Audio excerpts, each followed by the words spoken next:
Hey guys, welcome back. We're here again. Another cabinet announcement.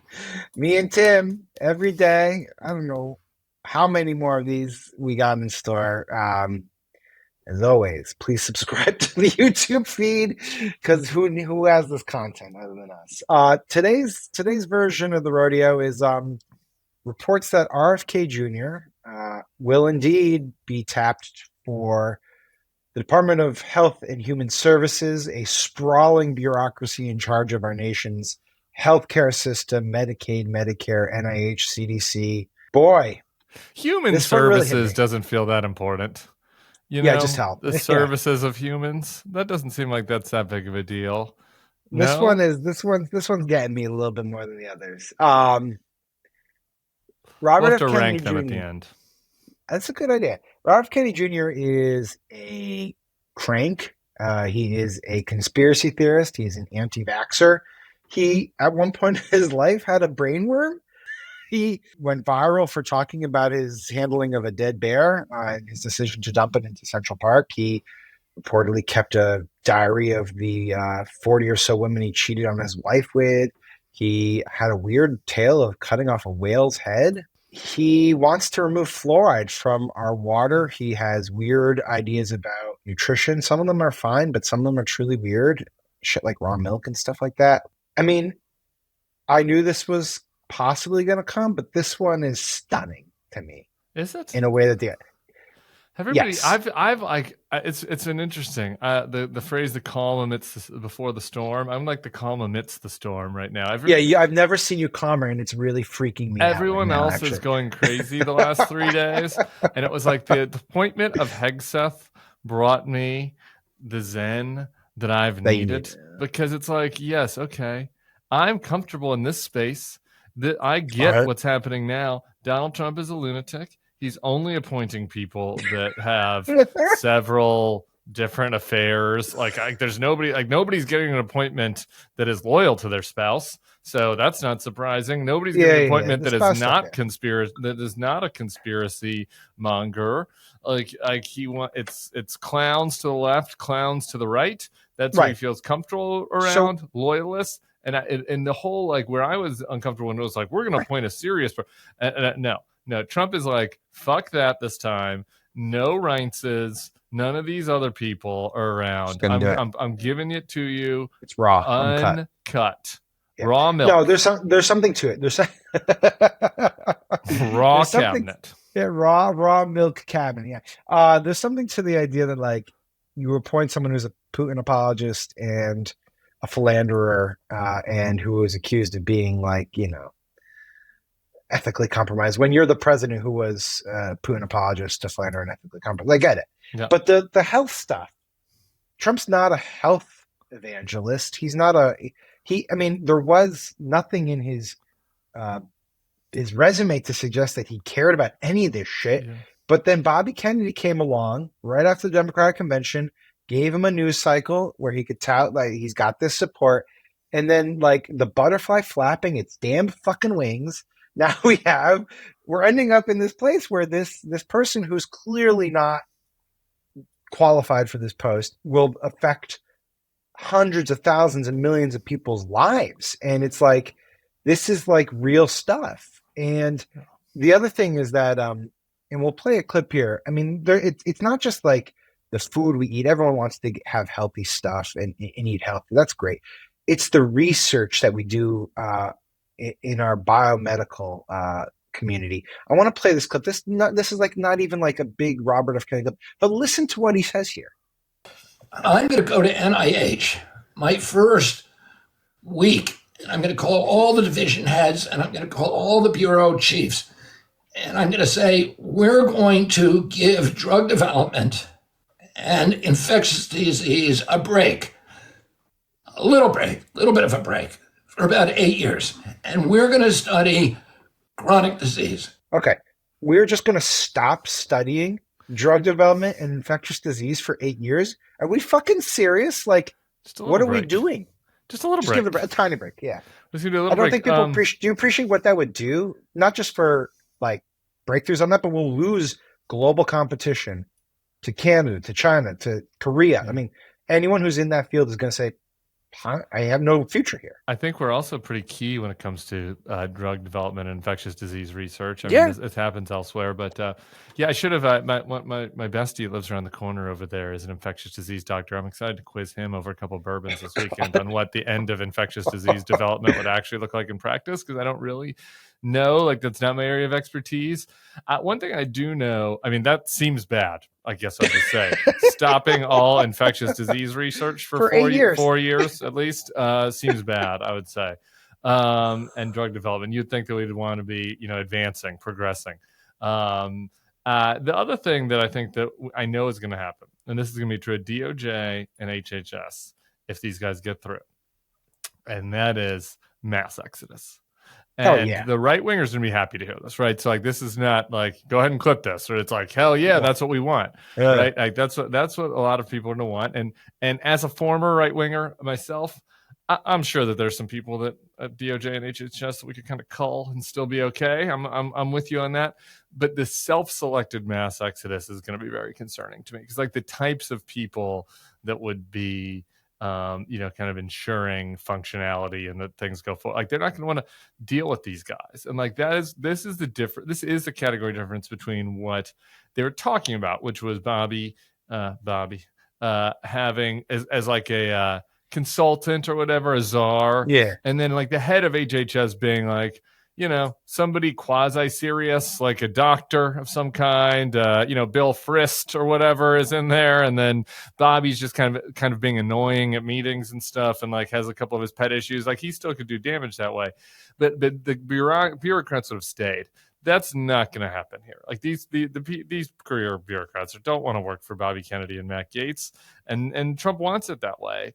And so, like, that is going to be another just like real world consequence of this. Well, I think you combine it with Elon and Vivek doing their Doji thing, where they're going to take whole departments. Like, they're going to say, look, why do we need the FDA doing X, Y, and Z? Just cut it. And then suddenly, like, we're going to have salmonella outbreaks, and it's going to be like, well, Bobby thinks it's actually good for you to get salmonella. Like, you fight it with some pills, it's like, where the fuck are we? And then on top of that, this was always where Trump never got anything, was because, like, we probably wouldn't have stopped it anyway. But like, it is worth mentioning, right, that we did stop the pandemic preparedness department, like, which was like under Bush and Obama, and like they stopped that before the last pandemic. He did. Would that have stopped COVID? But like, I don't know. No, but it would have been nice to have had it. Yeah, but here's the irony: Operation Warp Speed, of course, was like Trump's singular domestic achievement. And then, of course, he distances himself from that now, because that's a vaccine and you can't be pro-vaccines in the party. The other thing, though, it's not just that. It's like, do you want to work for this guy? I mean, let's play a little bit of the Bear video to remind people just how off the walls this man truly is. I mean, he, just to level set, he put this out himself, okay? He put this out himself. He was taking a group of people falconing up in Goshen, New York, up in the Hudson Valley. And I was supposed to meet them there at like maybe 8 or 9. I was driving up maybe, really early, like 7. And that woman in a van in front of me hit a bear and killed it, a young bear. So I pulled over and I picked up the bear and put him in the back of my van, because I was going to skin the bear. And it was very good condition, and I was going to put the meat in my refrigerator. And you can do that in New York State. You can get a bear tag for a roadkill bear. And at the end of the dinner, it went late, and I realized I couldn't go home. I had to go to the airport. And the bear was in my car, and I didn't want to leave the bear in the car, because that would have been bad. But I said, let's go put the bear in the Okay, we can. Let's go put the bear in the Roseanne, rewatching that video just makes me wonder where Roseanne is in the administration. There are some slots left available. HUD, I think we could look at. Commerce might be a Interior. Good place for Roseanne. We haven't done that one yet. It's my God. It's intriguing. Yeah, I mean, the dude definitely is not fully screwed in. He's not locked in. Again, brainworm. And like the thing is, I guess my question for you, Sam, is, should Kamala have called him? Are we here just because of male fragility? Had Joe Biden invited Elon to the White House, and had Kamala called RFK and just buttered him up? They just needed some ego fucking stroke, and it goes all the way back. Honestly, the original sin of the male ego stroke was Barack Obama fucking deciding, I'm going to rip Donald Trump a new one at the White House Correspondents' Dinner. Say what you will about Mr. Trump. He certainly would bring some change to the White House. Let's see what we've got up there. That set this whole thing off, and now we're going to lose fluoride, and we're going to get salmonella. Like this fucking... The white male ego stroke that needs to happen, and Trump's the king of it. He just needs to be told how great he is, and then all is good. But yes, RFK needed to be told how great he was. Elon needed to have an audience with Biden. Joe Rogan needed Kamala to come to his Austin studio. It's like all these guys, all these extremely powerful men have they have like the lowest self-esteem, and they just need to be told how great they are. And that's it. Can we play the Lutnick clip? Because I have some thoughts. Yes, this is a great one too. This one just shows how shambolic this whole fucking thing is already. Go ahead. But so vaccines don't cause autism, which is what RFK pushes, which is why people are concerned that he could get a job like HHS. And I don't even think he's not getting a job for HHS. What he's trying to do, here's what he wants to do. He said, I want data. I just want data because they block the data. But the data's out there. Wait, it's not. They don't block it. You can look at it. It's online. He wants the data so he can say, these things are unsafe. He says, if you give me the data, all I want is the data, and I'll take on the data and show that it's not safe. And then if you pull the product liability, the companies will yank these vaccines right off of the market. So that's his point. He's not trying to do... Sam, why... Okay, now I'm getting riled up. Why do I know Donald Trump better than Donald Trump's own transition chair? Like, I don't understand. Like, these guys like, oh, it's not going to be Bobby at the head of HHS.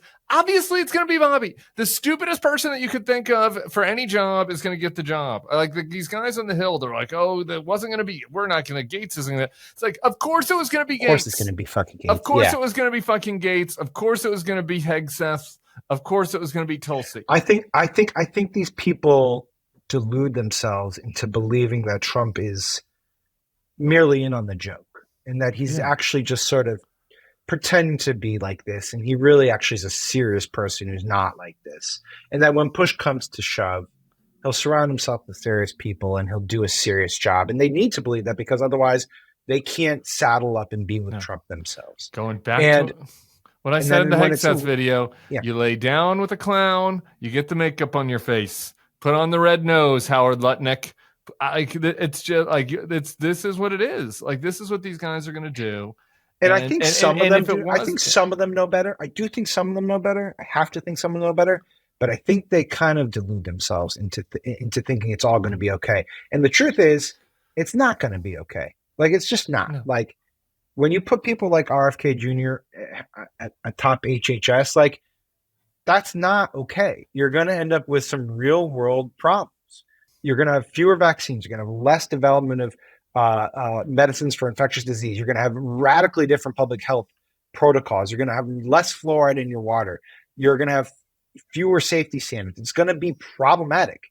People are going to suffer because of this. And Howard Lutnick going around thinking he could tame Donald Trump in the transition only exacerbates the problem. Yeah. Two more thoughts on this. One is, and also when you combine it with Doge, the cuts, what's going to actually get cut besides some bureaucrats is poor people's health care.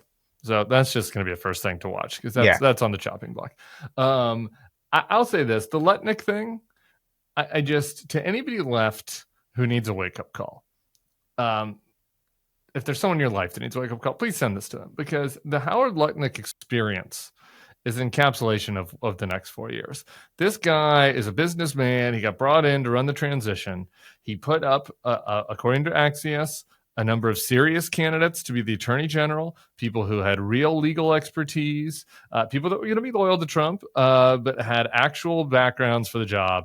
Trump interviewed with them, and they were just they're too highfalutin in the way they talked about it, according to our colleague Mark Caputo's reporting as well. He didn't vibe with them. Gates comes in and he's like, I got your back, boss. I'm going to go after the bad guys. He said, like, I'm going to cut freaking heads or something like that. Cut freaking heads. Yeah. Right. Yeah. So Lutnick, did the serious thing. He put together a binder full of resumes for Trump. Trump didn't want that. He wanted Gates. He had serious people in mind for HHS. Trump's like, no, it's going to be Bobby and the bear and the brainworm. Like, that little encapsulation story of Lutnick's experience is like, that's our life. That's our government for the next 4 years. That's what you've chosen. All right. Yeah. All right. Before we go, we got to rank them. You said you wanted to rank them. I do. Top Worst 3 to best? from. Let's do. Okay, I think 4. we can say it's Tulsi, Hegseth, Gates, RFK are the 4. Yeah. Okay. Yes.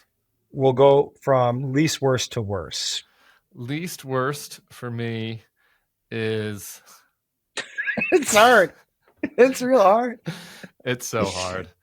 The least worst choice for me is, I think Gates.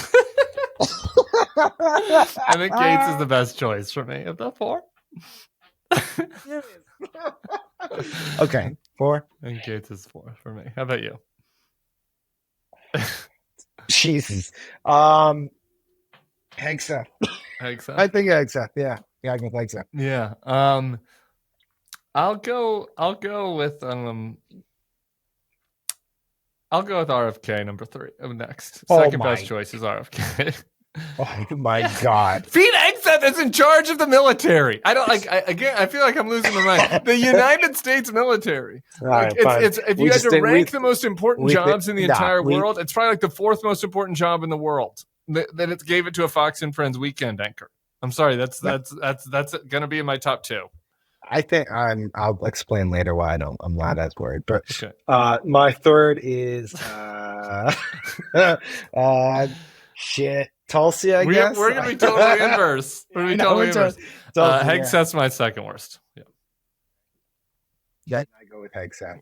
I'm sorry. Then I go with Gates. You only have Gates left. So RFK is your worst. Tulsi for me is the worst. If you have not become a Bulwark Plus subscriber, JVL's newsletter is worth every it penny. Was great. Go to the Bulwark.com/subscribe. Tulsi's just doing what Trump wanted. Yeah.